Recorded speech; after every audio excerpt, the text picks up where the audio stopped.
Hello, all. Welcome to another session with me, Varun, on Tech Tablet. It's been a while, and in this session, we'll be talking about the second video that is machine learning, and this is the second video of the interview question series of machine learning.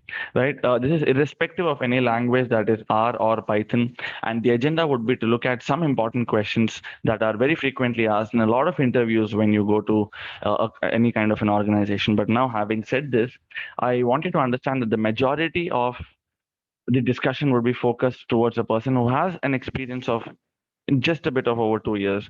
My name is Varun, and I have worked on SAP ABAP, moved on into SAP UI5, been a YouTuber, started rap with the name Hyderabad Chora, and now I currently work on data science, which is my mainstream earning, and rap, which happens to be my passion. And I work on these technologies that is R as a language, Python, and TensorFlow. So I really hope you enjoy the series and you probably learn something new out of it, and that this video series helps you en route your interview. And if in case you would want to follow me or ask any questions, I'm available on this platform and which is Instagram, and the name would be Hyderabadi Chora. To begin with, what is the difference between training set and testing set, and why do we need them in the first place? So when we talk of machine learning, right here, it is very important for us to understand that your whole data is considered as one unit, and this one unit is broken down into two components, wherein I think even this component needs to be marked properly, wherein 70% to 80% is your training data, while this 20% is your testing data. So you're basically breaking these 100 units of data into 20 by 80. And why do we do this? This is to ensure that you apply your algorithm on your training data while you start testing its performance on the testing data. So as you can see here, the test data is the complementary subset from training on which you will evaluate the model. So I would apply my model on 80, but I would test it on 20. And I would see how many predictions that my system is generating are matching with the actual ones. And based on this, I would be able to see, come out or see if the model that I've applied is a good one or not. Now, coming to the second question, that is why do we have to split on dependent variable? Okay, so firstly, we do this because we want to have a well-distributed range of values for the dependent variable in the test and train set as well. And to consider an example, if you only have the same value of dependent variables without any change in our training set, then your model would not be able to establish any correlation between independent and dependent variables. And it is in short, to establish this relationship between variables, we try to split the value based on dependent value and nothing else. Going forward, do we have to apply feature scaling on dummy variables? Well, if you're looking forward to optimize the accuracy of your model or optimize the accuracy of your predictions that are generated, then you may want to do feature scaling. Feature scaling or scaling is also called as standardization. But if you want to keep your interpretations just the way they are, and or if you want to keep your numbers just the way they are and no huge interpretations probably, well, in that case, you may want to skip it. But in most of the cases, we generally prefer going for features like feature scaling or standardization, feature scaling or normalization, right? Which is the second question, in fact. When should we actually use standardization and normalization? Now, standard, you can probably try to remember with this standard scaling, they both begin with, S and S probably. And here, you do this when the data is not normally distributed. Now, when we talk about normalize or normalization, as the word in itself suggests, you do this or you apply this when your data is normally distributed. So this is a triple N, and normalize, normalization, and on normal data. And if you have a doubt, we generally go for standardization. But however, we notice that in most of the cases, both of these methods are equally applied and tested to see which of these may yield better output. And I hope by now you all know that data science is mostly based out of trial and error. There is no hardcore concrete path as such. your path is correct as long as it's accurate and as long as it's efficient. Efficiency is also a very important factor when we talk about this field of data science or IT to be more precise. Right. What are exactly the coefficients B naught and B1 in simple linear regression equation? Well, here, if you can see, if I try to equate this to salary, then we all know that salary keeps growing respectively per year. So here B naught and B1 it can be considered as the increase or the rate of change. So B naught is the salary you get without any experience, and B1 is the salary, or B1 is the increase in the salary per year. So yeah, it's if you take a look at all the B naught, B1, B2, B3 and all, it is the total salary or the amount you earned during your experience.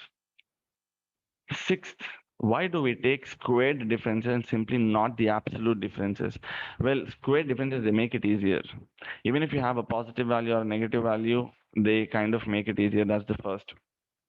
Having said this, to find the line we need to compute about the derivatives of loss error function, it would be difficult for the system to come out with absolute values. I think the first and the last sentence, or as per me, the first sentence and the second sentence are the same, wherein squared values make it easier or absolute values make it difficult. But the reason has been explained here. It is to find the line we need to compute the derivative of the loss error function. It becomes very hard for your system to do that. And because of this, it becomes less efficient. The next one is, why do we not apply feature scaling in a simple linear regression? We don't need feature scaling in a simple linear regression because when you talk of an equation, right, you can consider y is equal to mx plus c probably, or y is equal to b naught plus b1x plus b2x and so on. So here, what we notice is when we talk of values like b naught, b1 and b2, we see how these values are multiplied by probably 0.1, 0.01, so on. And why is this done? This is done to ensure that they're all on the same scale. This is done to ensure that the values that you're corresponding on y and B1, X1 or B2, X2 are all on the same scale to be very precisely mathematical. Okay. Just used to bring them all to one range or one standard of values. Okay, then why does the regressor, that is, why do we use regressor fit for X-train and Y-train? What does the fit do? Is I think the question more precisely. The question is moving around this word fit. So here this method will take the values of train model and it will compute its coefficients. That is, what are the coefficients? B naught, B1, B2, so on. And it will later transform the value. So first you have fit and then you have transform. So in fit, we understand or we see how the values of train model are applied or will be computed into the coefficients of the simple linear regression equation. That is y is equal to mx plus c. So this is what we have in question number 8. Now coming back or following, understanding the last two questions that we have. What does it mean to have a gray area around the blue line in R and how can we get it? Okay, so if you have that, it means you've used the function which is Jom smooth with the method LM. LM is linear method. If you can see here, I have something written as LM.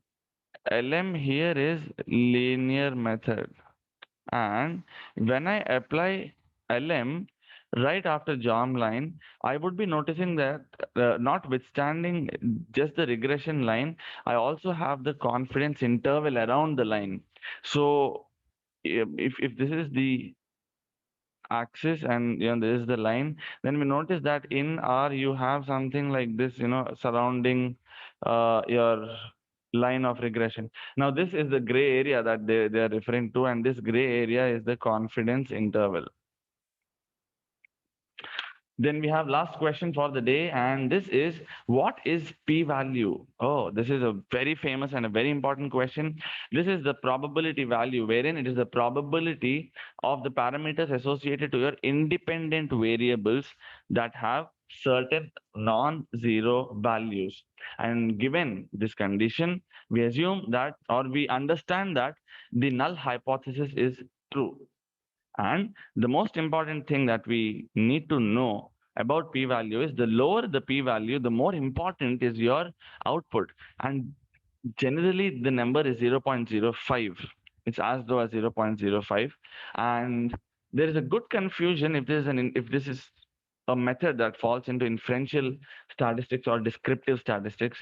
Honestly, this falls into descriptive, because it is a value that comes out not as a graph but just as a value, right? So yeah, that's how you understand p value and why is it important.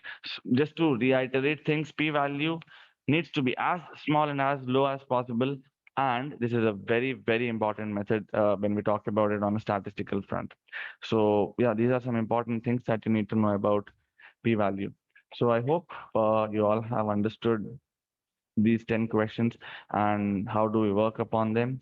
And I would like to thank each and everyone for your patient listening and for your interest towards watching these videos. Thanks a lot. And if in case you really like the videos, then please do not forget to share and subscribe, because there's a lot that is yet to be exchanged between us. And if you are really looking out for any trainings on interview, then you can feel free to reach out to me on Hyderabadi Chora underscore Hyderabadi underscore Chora, which is on Instagram, or Varun Rao underscore Gemini at yahoo.com. And we can discuss about this a bit further. Thank you very much. Have a great day ahead. This is me, Varun, signing off.